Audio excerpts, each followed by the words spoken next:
At dawn, when the walkways vibrate like tight strings, everyone at home knows that the herd is returning to the channel. It's not an earthquake, it's the round murmur of dozens of tons passing under the pilings, an ancient heartbeat that enters the vessels and makes them sing. Mom closes the bioplastic shutters out of habit, although we have reinforced them with light nets. I rest my cheek on the railing and look through the mist for the backs that move like hills. The city, that braid of beams and hanging gardens, blooms above them, suspended so as not to interrupt the path that ancient maps have marked since before maps existed. My name is Inés, and I have never set foot on open land without supervision. At school, they teach us to distinguish the rumble of herbivores from the drier rhythm that warns of predators. We practice with fiber drums that mimic the bark of tree ferns, and, if there is an excursion, we carry escape whistles that release a shower of chirps in ultraviolet. It's not fear, they say, it's courtesy. We are guests in a world that did not expect us in this form, and if we want to continue being invited, we have to learn the manners. To leave the neighborhood, we take the aerial tram, a row of capsules that look like floating seeds, and we cross the migratory corridors as if quietly asking for permission. Dad works at the Echo Tower, where he adjusts the sonic curtains that divert the herds when they cross too close to the vertical orchard. He says the hardest part is calibrating the "not here, please" without offending them. The low notes, for example, bother the long-necked ones, who feel the world with their chest. The high notes confuse the sicklebeaks that trot in restless bands, all nerves and feathers. Living here means learning to speak with architecture. The plazas hang, the schools sprout like nests among hollow columns. The parks are terraced steps with ferns that shine at dusk, thanks to prudent bioengineering, heir to centuries of negotiating with giants. In the neighborhood museum, there is a room that always smells like rain. A model shows the sky from 66 million years ago, a stone that in our world shattered in the air like cooled glass, without the strength to extinguish the sun. The guide explains that, without a global winter, the great sauruses survived, and that mammals took longer to emerge from their darkness of roots and burrows. Even so, she adds, there were margins, fog forests, islands, swamps where hands could be invented. From there, patiently, we arrived. It is plausible, the sign says, that our cities exist because we learned to hang them from what does not tread. I like that phrase, not as a renunciation, but as a style. Everyday life revolves around planned steps and unforeseen events.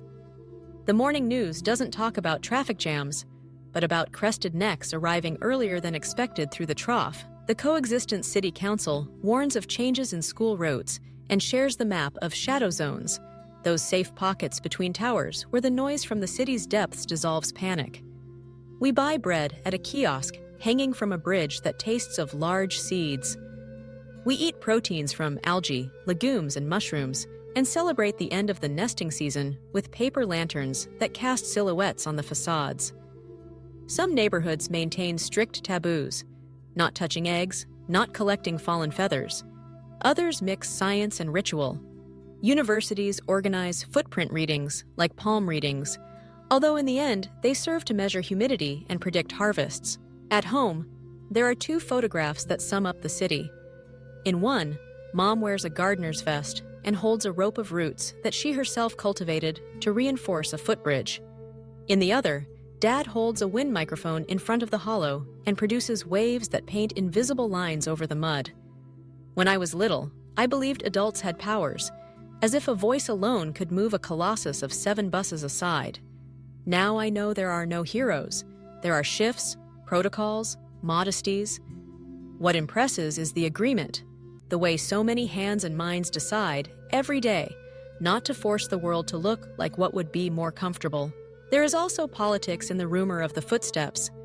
Every year, the city negotiates with other cities the use of the corridors. There are treaties that reserve the valleys for migrations and force industries to hang upstream. Not everyone complies.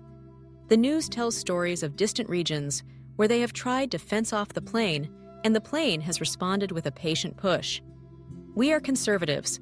We have chosen to be amphibious, half-tall humans, half neighbors of foreign mud. Sometimes strangers arrive with clean boots, look down, and ask if it wouldn't be easier to clear everything. Dad usually shrugs. Easier doesn't always mean more livable. The afternoon of the landslide, I understood it on my knees. It was raining obliquely, that rain with a metallic smell that foretells wide sounds. A lightning bolt split the crest of the hill, and the crest came down in a slow avalanche that covered part of the corridor. The power grids flickered. The curtains fell silent for a second, and the murmur changed. It was not terror, it was not fury. It was the confusion of not knowing which way to go. The herd stopped, and the silence shattered the nerves.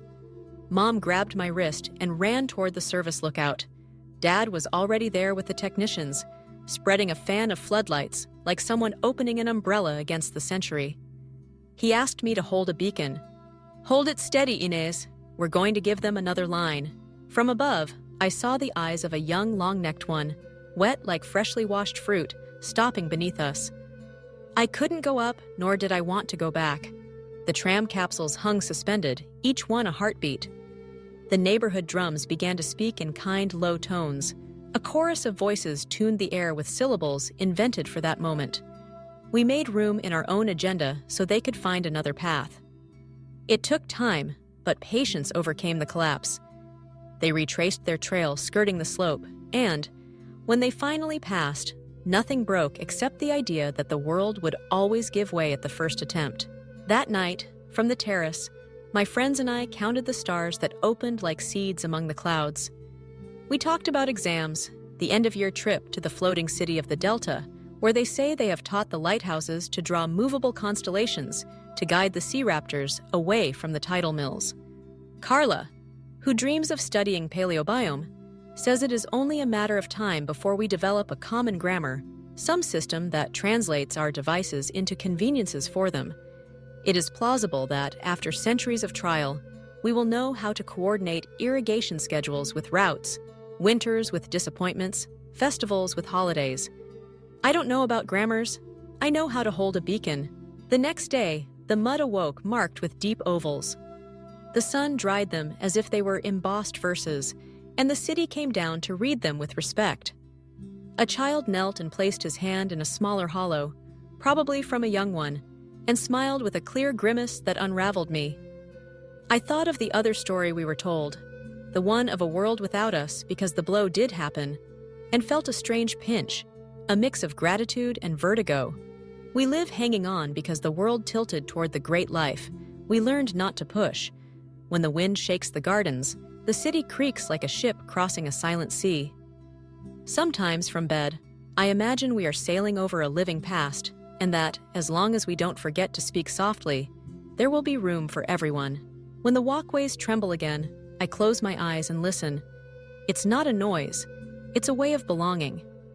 If I ever have children, I will teach them to distinguish the shadow of an old wing from the blink of a spotlight, to read the mud as one reads cards, to greet the colossus without asking for forgiveness or permission. Just that neighborly courtesy, the daily promise to leave space without breaking us.